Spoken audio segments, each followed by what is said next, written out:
pleasure, great honor to be here. I must first say that when I was asked to talk about this, I was quite taken aback because, despite the fact that I am a monk of the Ramakrishna order, I feel rather uncomfortable talking on spiritual matters. But then, and this topic that was suggested, integrating devotion, love, knowledge, etc., it sounds as if I would be talking about some kind of religious topic.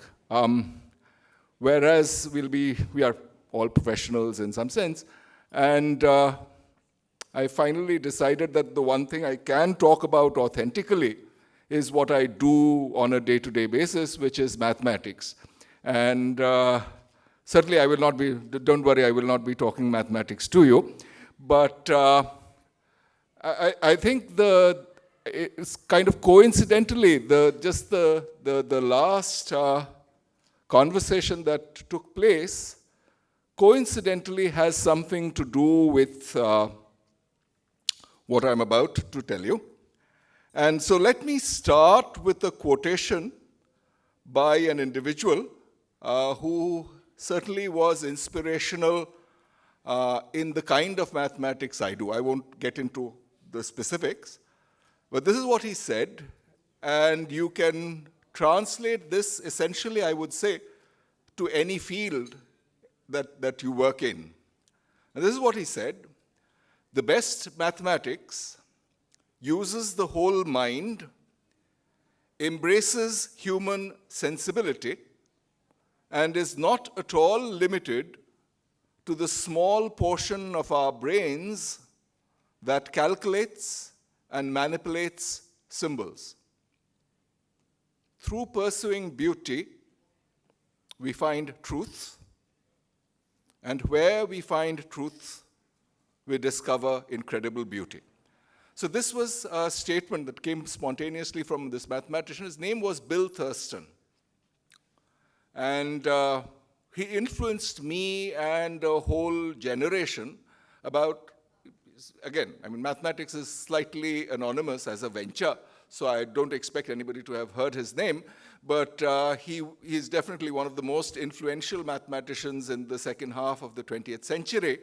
And so the thing is, what we learn from him, yes, we do need words to nail down our thoughts. We do need pictures to prop up our intuition.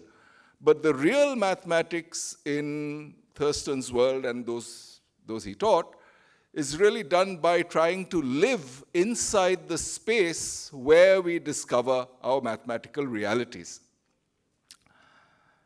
This was the person, and he won what's called the Fields Medal, which is the Nobel Prize for Mathematics in 1982.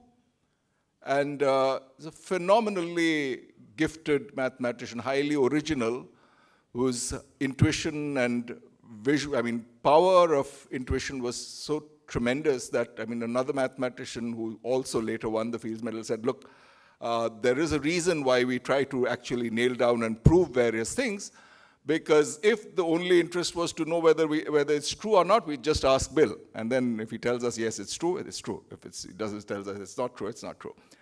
So this particular mathematician, who lived a particularly fascinating life, highly influential at the peak of his career, he was the director of a certain institute called the Mathematical Sciences Research Institute at Berkeley for 5 years. Before that, he was a faculty member at Princeton. Later on, and I think the last days, he was faculty member at Cornell University. Anyway, this is really one of the top-level mathematicians, but how does he deal with crises in life is something that I thought I would share with you.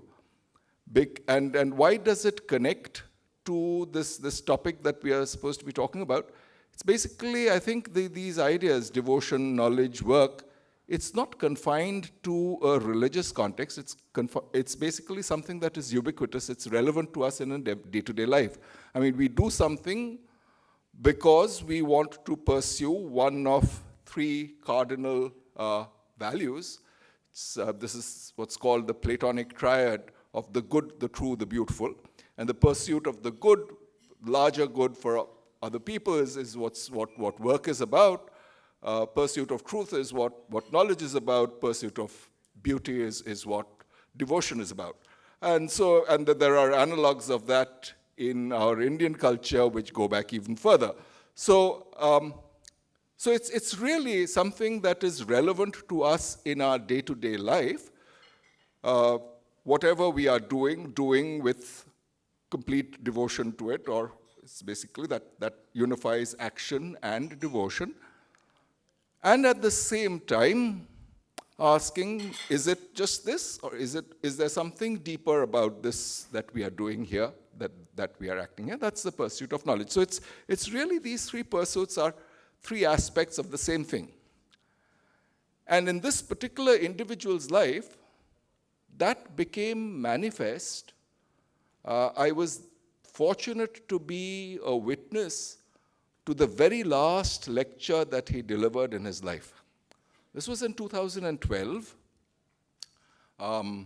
It's a branch of what's called the Institute for Advanced Study. I mean, you might have heard of this. There's an Institute for Advanced Study in Princeton where Einstein was faculty in the 40s. And there's a branch of that which is at Park City, Utah.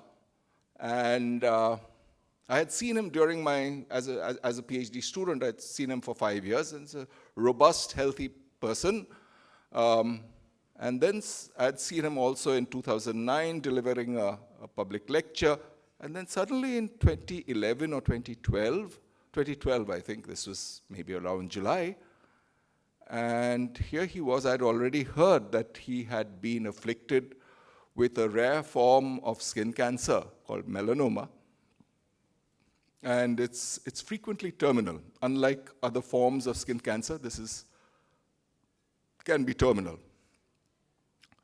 And we were sitting at the same table during lunch, and this is a person I had known for, well, from 92 till 2012, 20 years already. And he seemed to be physically a shadow of his former self. Highly debilitated, frail, and because it was a skin cancer, various parts of his skin had been removed, and there was sticking plaster all over his head. One eye had been removed, and so there was sticking plaster over one of his eyes. His mouth was full of ulcers, so he could not really eat. I mean, we were having lunch, and he just took one piece of carrot and was mumbling around, and it was very painful for those of us who saw him this way, because we had seen him in the peak of health and at the peak of his creative powers. But what did he think about his condition? I mean, how did he handle it? And that's what was a stark contrast, because just a couple of hours later, after our lunch, he was in that situation. He was delivering a public lecture. He was not able to enunciate his words carefully because his mouth was full of ulcers, so he was mumbling something. His son, who was also a mathematician, who had been with him, was translating, I mean, essentially understanding what he was saying and transcribing it on the board so that the rest of us, mathematicians in the audience, could understand it. And he gave a 1-hour lecture like that. So somebody who was having difficulty standing up, moving around, but you put him in his object of devotion, action, knowledge, and the physical condition has completely vanished. He is there with complete devotion to this one subject he's pursued above everything else all through his life, and he was coming up with fundamental insights at that stage. And the very next day, actually, I went and had a personal conversation, and even there, it was very clear that the mind had not been affected by his physical condition. He was just as alert, just as incisive, just as insightful. this was not just my experience at the public lecture. Another direct student of his, he later told me that he was completely pumped full of morphine just to allay his pain in the hospital. And he went there, and Bill asked him, "So what have you been working on?" And this thing that this other student, was a very well-known mathematician at Princeton today, Dave Gabay, he just started in this esoteric, abstract thing that he was telling. And he said, after 5 minutes, I got the impression that Bill, in this morphine-laden state, understood it better than me. I mean, that's okay, that was his perception. And this was just 1 month before he passed away. So this is where he delivers his lecture, and 1 month later, he has passed away in his sleep peacefully. So what is it? I mean, mathematics is just a placeholder here.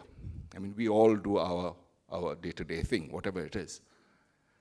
It's what sentiment it evoked in me is that whatever we are doing, if we do it with complete attention, which means exactly what the title is supposed to be, I mean, devotion, action, knowledge, all these are faculties. Basically, we are human beings, so we have 3 faculties. We have an intellectual faculty, we have a cognitive faculty, we have an emotive faculty. I mean, all our faculties unified together, focused on one thing, integrated. It basically says, because then that focus is on something which is going to transcend, for want of a better word, our personal existence. And at some instinctive level, I suppose this person understood that his individual existence is less important than the existence of this body of knowledge that we call mathematics, which is going to survive whether he physically lives or dies, right? And I suspect that this is really the kind of raw human courage that helps us overcome various obstacles and various difficulties that we face in life. I mean, essentially, getting one's individuality linked to something that is larger, something that will transcend our physical limitations. So that's all I have to say, I hope.